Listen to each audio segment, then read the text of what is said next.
Okay, selamat sejahtera kepada semua pelajar Perayu.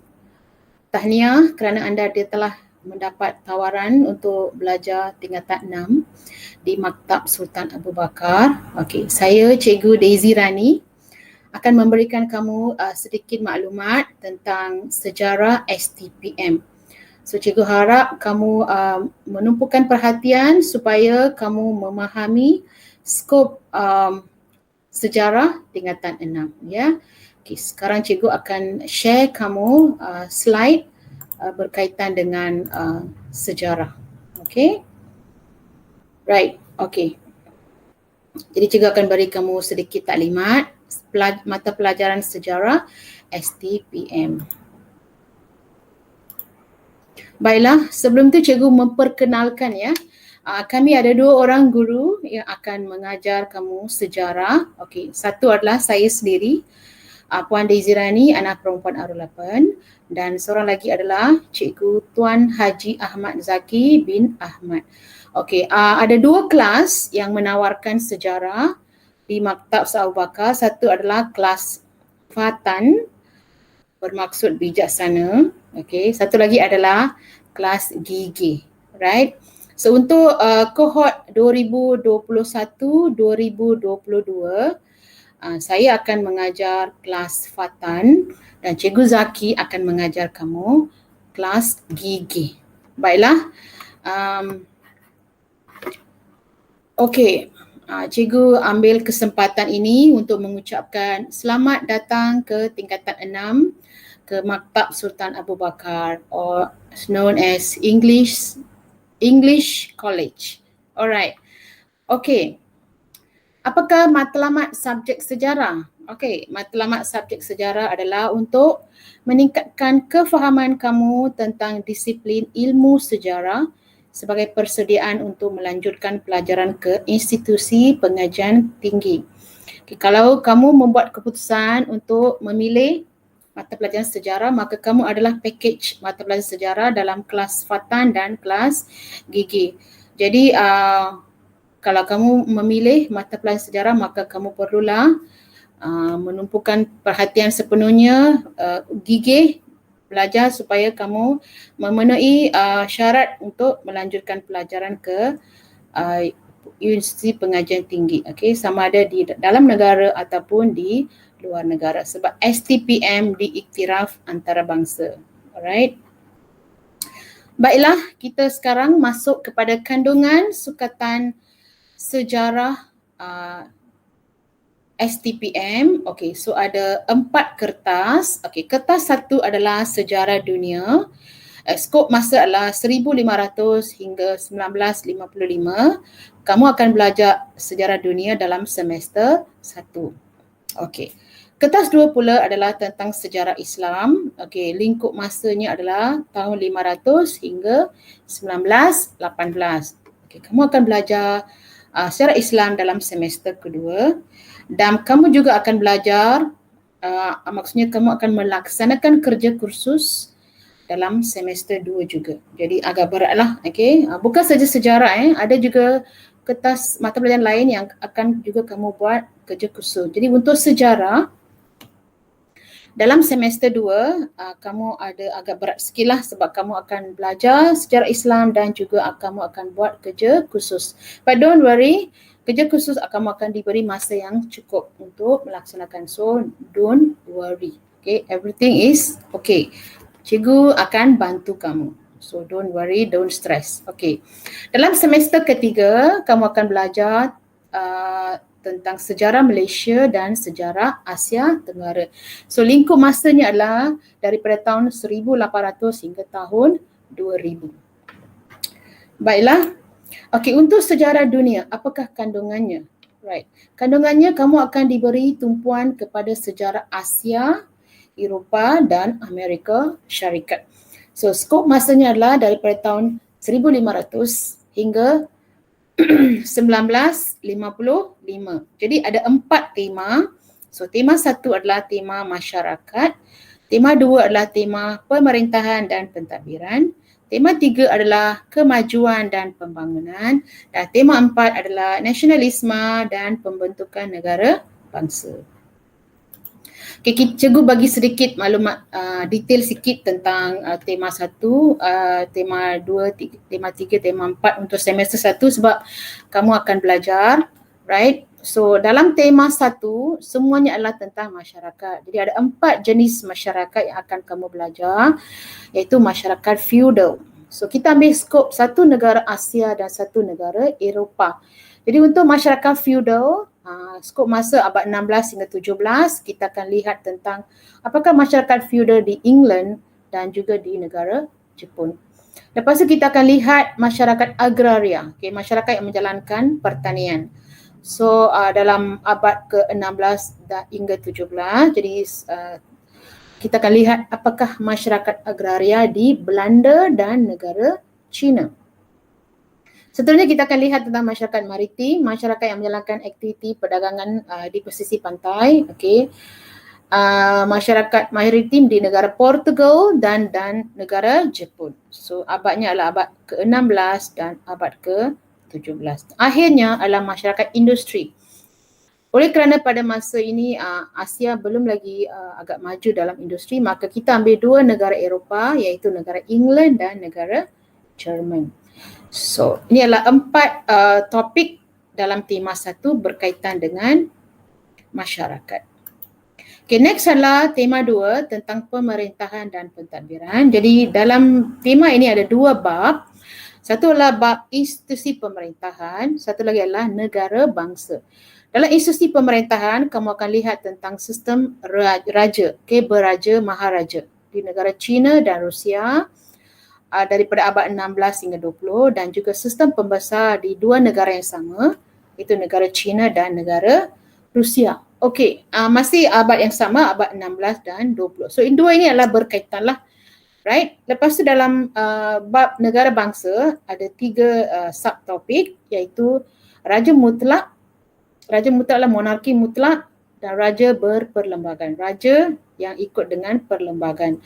So kita ambil 2 negara Eropah, iaitu negara England dan negara Perancis dalam abad 16 hingga 18. Lepas tu kita akan ambil 2 negara lain, iaitu negara Perancis dan negara Amerika Syarikat, mengenai negara kesatuan dan negara persekutuan. So kita akan lihat skop masa adalah abad 18 hingga abad ke-19. Lepas tu kita akan lihat tentang penyatuan negara bangsa Jerman dan Itali pada abad ke-19. I think bab ini agak familiar kepada kamu kerana kamu pernah belajar dalam SPM. Cuma kita akan lihat dengan lebih mendalam sedikit lah. Right, ini adalah tema 2. Okey, kita teruskan dengan tema 3. Okey, tema 3 adalah tentang kemajuan dan pembangunan ekonomi. Maksudnya tema ni lebih kepada ekonomi dan sosial, iaitu tentang pendidikan dan intelektual. So tema ini ada 3 bab tentang sistem ekonomi, perkembangan ekonomi dan intelektual.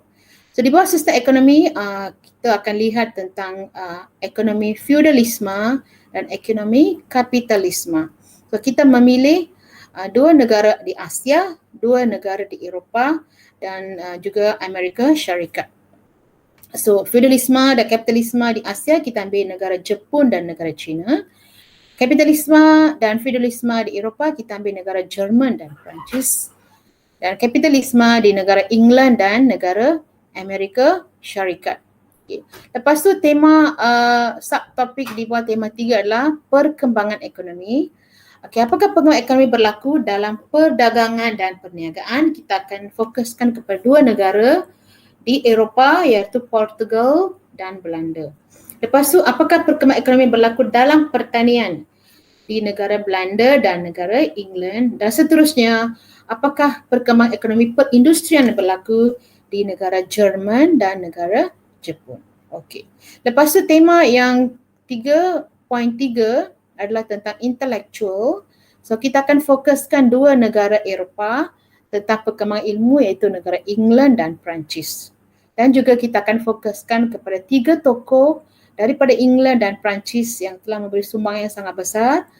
Okay, Charles, Adam Smith and Jacques Rousseau. Right, okay.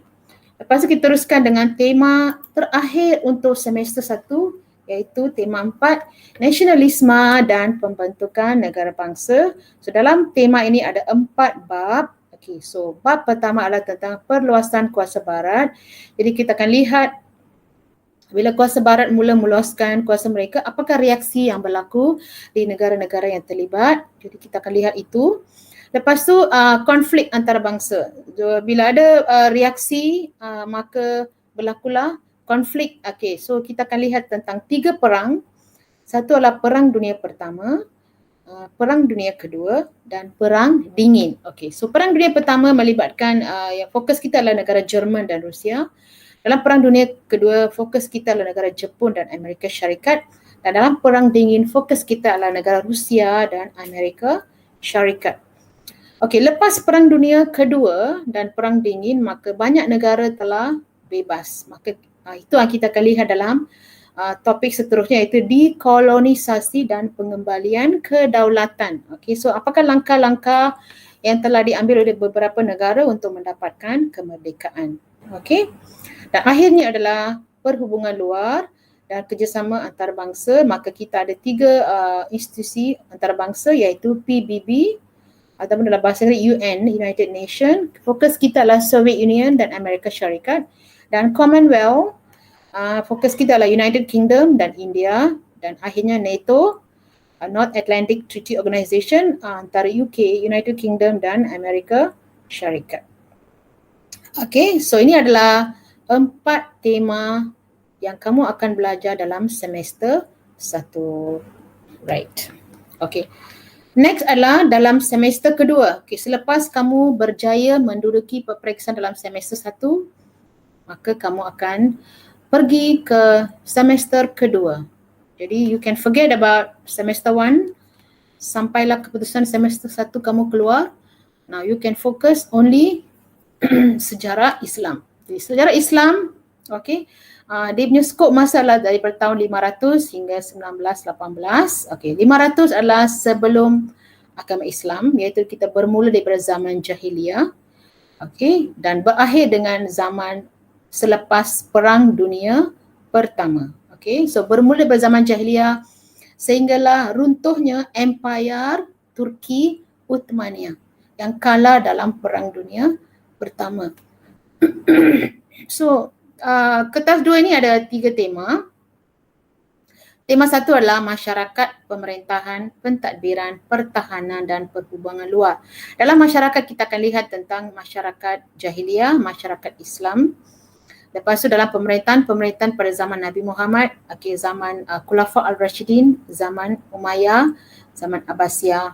Lepas tu pentadbiran di wilayah dan juga pusat, sebab lepas zaman Khulafa Rashidin, kerajaan Islam telah bertambah dan mereka mula adakan penaklukan ke kawasan-kawasan luar, maka adalah pentadbiran wilayah dan pentadbiran pusat. Lepas tu pertahanan dari aspek peperangan, konsep jihad dan sebagainya lah. Dan hubungan luar, hubungan diplomatik, hubungan persahabatan, hubungan naungan dan sebagainya lah, kita akan lihat dalam tema 1. Tema 2 adalah tentang pembangunan dan penerokaan. So dalam pembangunan kita akan lihat tentang apakah sistem ekonomi Islam. Alright. So dalam sini kita akan lihat tentang institusi yang berperanan macam Baitul Mal. Apakah sistem ekonomi Islam. Kita akan belajar tentang beberapa cukai. Ada 3 cukai jizyah, usyur dan raj. Lepas tu zakat. Lepas tu kita akan lihat tentang penerokaan.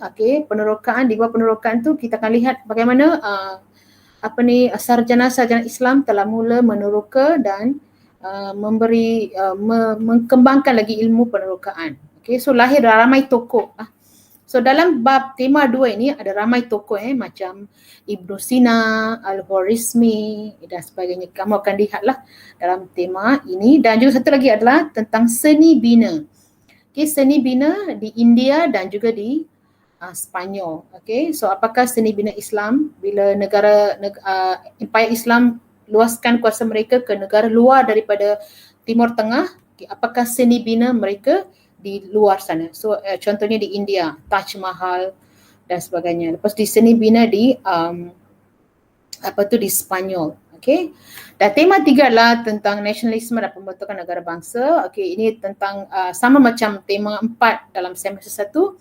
Cuma fokus kita adalah tentang Perang Dunia Pertama dan penglibatan Turki Uthmaniyah.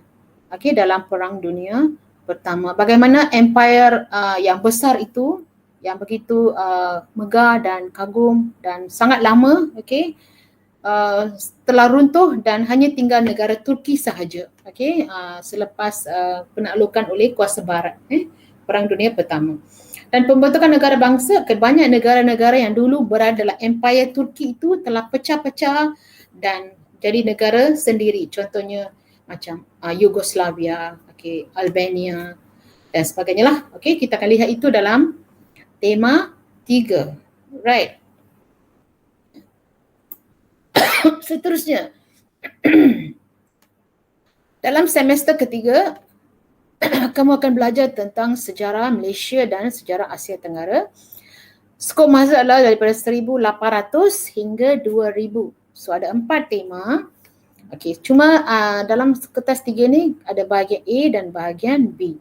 Okey, bahagian A sejarah Malaysia ada 4 tema: masyarakat tempatan, transformasi masyarakat, nasionalisme dan pembentukan negara bangsa, dan pengisian kemerdekaan. Okey, so dalam masyarakat tempatan kita akan lihat apakah masyarakat beraja, okey, di bawah sistem beraja, hukum-hukum yang ada, undang-undang yang ada perpati, ada temenggung, okey, dan sebagainya. All that you will akan belajar dalam masyarakat tempatan. Transformasi masyarakat adalah selepas kuasa barat mula datang sedikit demi sedikit ke dalam Malaysia sehingga adalah perubahan pentadbiran. Okay. Lepas tu nasionalisme dan pembentukan negara bangsa adalah selepas barat datang, apakah reaksi daripada negeri-negeri di tanah Melayu. Okey, dan pengisian kemerdekaan adalah selepas kemerdekaan. Jadi sejarah Malaysia bukan sesuatu yang baru kepada kamu sebab itu adalah ulangan. Okey, semasa form 3 kamu belajar, semasa form 5 kamu belajar, and again form 6 kamu belajar. Jadi I think sejarah Malaysia no problem untuk kamu. Cuma kamu belajar sedikit mendalamlah, itu sahaja. Right? Cuma yang baru adalah bahagian B, iaitu sejarah Asia Tenggara. Temanya sama, tema 1 masyarakat tempatan, tema 2 transformasi masyarakat, tema 3 nasionalisme dan pembentukan negara bangsa, tema 4 pengisian kemerdekaan. Cuma kita ada negara Asia Tenggara yang terpilih, iaitu Indonesia, Thailand, Myanmar, Vietnam dan Filipina. So kita ada 5 negara Asia Tenggara yang kita akan belajar dalam bahagian B, Asia Tenggara. Satu lagi adalah dalam semester kedua juga kamu akan melaksanakan kerja kursus. Okay, right. Cikgu ambil sedikit masa untuk menjelaskan kepada kamu apakah skim pentaksiran dalam tiga-tiga penggal ini. Right, dalam penggal pertama, sejarah dunia, okay, kamu akan diberi 6 soalan dan kamu akan memilih 4 soalan dan menjawab dalam masa 2 jam. Jadi setiap satu soalan adalah 30 minit sahaja. Bayangkan adalah SPM kamu diberi 1.5 jam, banyak masa, soalan struktur, 4 soalan struktur dengan berapa 3 soalan esei dan you boleh jawab dalam 1.5 jam. But this one, 4 soalan yang lengkap esei dalam bentuk esei, kamu kena jawab dalam masa 2 jam. So you kena betul-betul bersedia untuk menulis, baru kamu boleh dapat jawab dalam 2 jam. So wajaran dia adalah 29% dan satu soalan adalah 20 markah, maka 4 soalan 80 markah.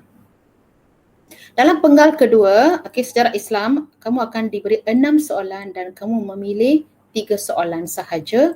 Masa yang diberi adalah 1 jam 30 minit. Sama juga, satu soalan 30 minit.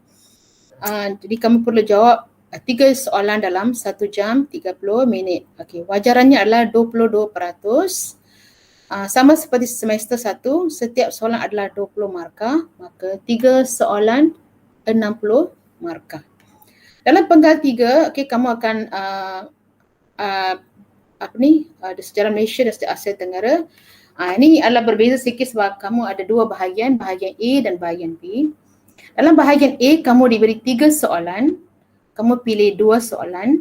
Dalam bahagian B, kamu diberi 3 soalan dan kamu memilih 2 soalan. Jadi, 2 bahagian A, 2 bahagian B, maka ada 4 soalan yang kamu kena jawab.